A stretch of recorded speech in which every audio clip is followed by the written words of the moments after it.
السلام علیکم ورحمت الله وبرکاتو.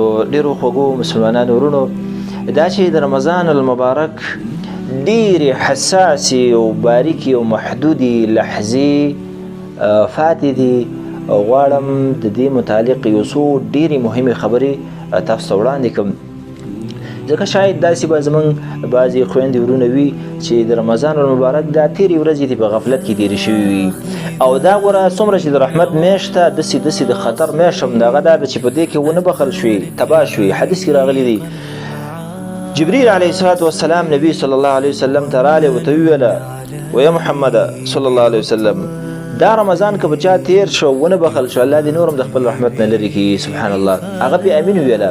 ګوره جبریل علیه السلام خیرې کوي او نبی صلی الله علیه وسلم پې امین وایي. نو هغه انسان چې په دې کې ونه بخل شو هغه تباه شو. نو مقصد د دې حدیث دا دی چې ځانونه په الله باندې وبخئ. نو دا دومره د رحمت میاشت ده د الله چې دې نه بله د رحمت میاشت شته دی، نو یعنې چې په دې رحمتونو کې الله ډوب نه کړي، جنت ته پکې داخل نه کړي، مستحق هغه انسان نه دی چې وروسته وبخي. جنت دروازې کلاوي، 8 دروازې ټولې کلاوي دي. د جهنم دروازې بند دي، سرکشه شیطانان تړل شوي. ته نور څه غواړې؟ بیا خاص کر دا ورځې چې کومې دي دا داسې ورځې دي، دا چې به کله داخلي شو حدیث کې راغلی دي اذا دخل العشر الاواخر من رمضان، دا 10 ورځې چې به داخلي شوي نو نبي صلی الله علیه وسلم به څه کول؟ د هغې عمل تاسې واورئ. احیا اللیله وایقظ اهله وشد مئزرا. یو خو بیا دا ټولې شپې شوګیرولې. سبحان الله. نبي صلی الله علیه وسلم مبارک به دا 10 شپې ټولې شوګیرولې، او موږ او تاسو چېرته یې؟ او دا بیا په څه کې شوګیرولې؟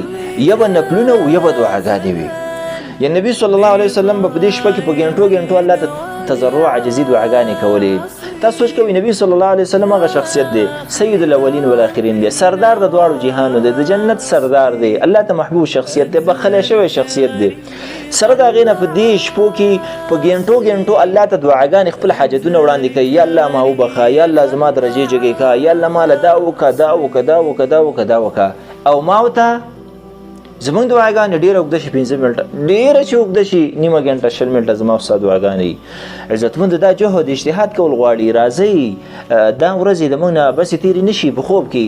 دونه خوبونه بس دی که نه، دونه خوبونه مو وکړل ټول کال. یو څو ګنټې دي ماخوستن نه بعد د سهار اذانه پورې چربانګي ته چې موږ راپاڅېږو د هغې نه یو محدود یو 4-5 ګنټې دي، دا یخې تېرې کړو که د چا ډېر ضرورت نه وي، او الله ته وجاړو، الله ته حاجتونه د الله نه وغواړو. عزتمندو الله په دعاګانو باندې خوشحالېږي، هغې نه حاجت غوښتل په دې باندې الله خوشحالېږي. تاسو صفته شته که نشته دی؟ راځئ چې د الله نه خپل حاجتونه وغواړو. بله مهمه خبره دا ده چې په دې شپو ورځو کې لیلة القدر دی چې هغه په دې تاقو شپو کې 20 او 30 او 15 او 20 29 او 30 مهمه شپه ده.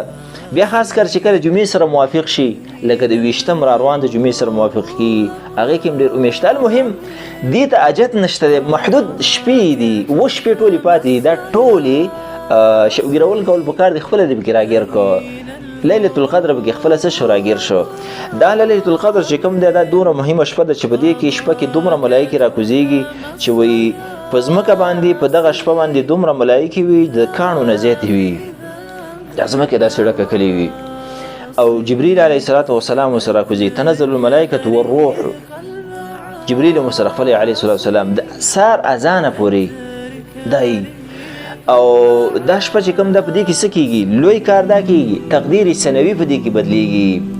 یعنی تقدیر د انسان د یو کال در روان لیلة القدر پورې تا ته لیکي دا سړی به یې ژوندی پاتې کېږي، دله دونه رزق ولیکئ، دونه ورته دا ولیکئ، دونه ورته دا ولیکئ، مریضۍ ورته ولیکئ، دا ورته ولیکئ. نو دا چې اوس په دې کې تقدیر ما او تا ته لیږل کېږي، نو ښه دا نه ده چې موږ او تاسو د الله نه وغواړو یا الله ما ته صحت راکړي، جنت راکړي، خاتمه راله په اسلام کې، دا راله وکړي دا راله وکړي، او که نه سړی ودی او العیاذ بالله یا سړی په ګناه کې لوبې اوري وغیره، نو باید چې موږ او تاسو یخي. بل دا ده که چېرته تا ته دام لیکي دا سړی د بالفرض العیاذ بالله بدبخته شي، د رزق د تنګ شي، دا دعا دا تقدیر بدلوي. دا ډېره مهمه خبره ده. لا يرد القدر الا الدعاء حدیث دی، دا عظیمه خبره ده. دا تقدیر د الله چې کوم دی هېڅ شی نشي بدلولی، دعا یې بدلوي. نو باید چې موږ او تاسو په دې شپو کې سختې دعاګانې وکړو، بیا خاص کر په دې ویترو شپو کې، تاقو شپو کې، ځکه پته نشته په کومه کې د لیلة القدر شپه ده دا مه وایه چې پلانکی ده او د علامې دا دي هغې پسې مه ګرځه ټولې طاق شپې علی الاقل دا باید موږ او تاسو شوګیر وکړو خپله پکې راګیر شوه نو دا چې که موږ ته بدبخته والعیاذ بالله لیکل کېږي دعا چې د وکړه الله یې ته څه کوي نیکبخته کوي دي رزقونه د یو کال تقدیر په دې کې لیکل کېږي فیها یفرق کل امر حکیم دې کې تقدیر کېږي عزتمندونو باید چې دا شپې د موږ نه عبسې تېرې نشي او په دې هم تېرې نشي چې دا به کومه شپه ده او دا ټولې باید چې موږ شوګیر کړو بیا خاص کر دا طاق شپې دا موږ شوګیر کړو او نبي صلی الله علیه وسلم به وایقظ اهله خپل اهل به هم رایښه او باید چې موږ هم رایښ کړو وشد مئزره خپل لنګ به هم کلک مطلب به دا و چې جما به هم نه کوله باید ځان به دونه په عبادت کې مصروفه کړی و الله جل جلاله دې موږ او تاسو سم توفیق د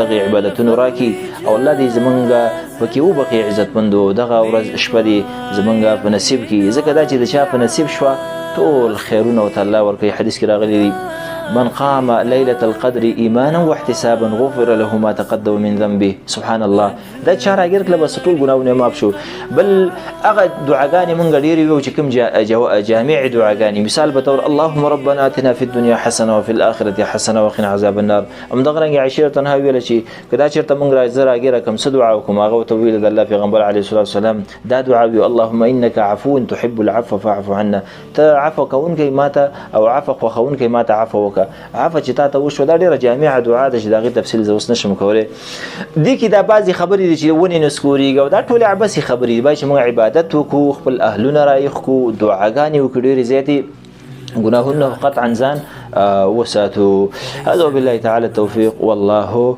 أعلم